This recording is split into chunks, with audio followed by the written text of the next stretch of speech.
Today is June 19th. Today's quote is entitled, Creating Our Own Suffering. We create our own suffering and stress by giving into bad habits, and we create further suffering by being hard on ourselves every time we give in.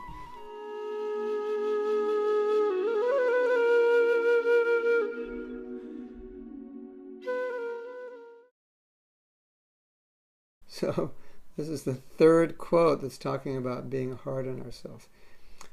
First point this quote is making is the suffering we cause ourselves. As we do something wrong and we suffer. It's just we are really good at causing suffering to ourselves. I don't know how we got so good, but we're really good at it. And some of us are getting better at it all the time.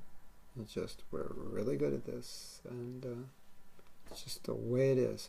So, we know we shouldn't do something. We give into a bad habit, or we give into do something we promised ourselves we wouldn't do, and then we do it, and then we think, why did I do it? That was stupid. I shouldn't have done it.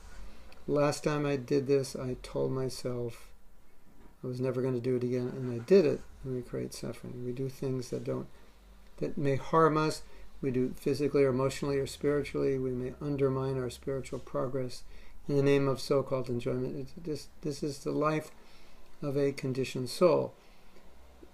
We're going to do this. I mean, as you become more Krishna conscious, you will have more control because you'll be less influenced by the modes of nature. When you're more firmly situated in Sattva Guna, that's where you have the most control. And when you're transcendental, you have complete control. But as a conditioned soul who's becoming unconditioned, sometimes you will lose control. Sometimes you will do things which you shouldn't have done. If you can, at that point, be kind on yourself, recognize your limitation, and become more determined to become better next time, to have a better strategy, to kind of backtrack and see, how did I get myself into this situation? Can I do something better? What's going on here? How can I improve? And connect with your sincerity, connect with your desire to be Krishna conscious. Because sometimes we do things that aren't Krishna conscious, but it's not really motivated.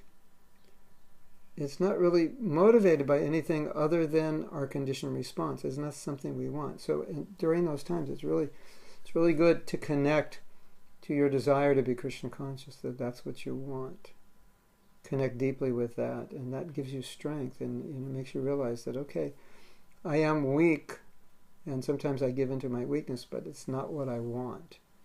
And so by affirming what you want, it'll give you strength to go on and continue. And it's always good to remind yourself, because as you know, the material world's not an easy place to get out of. It's like this endless maze, and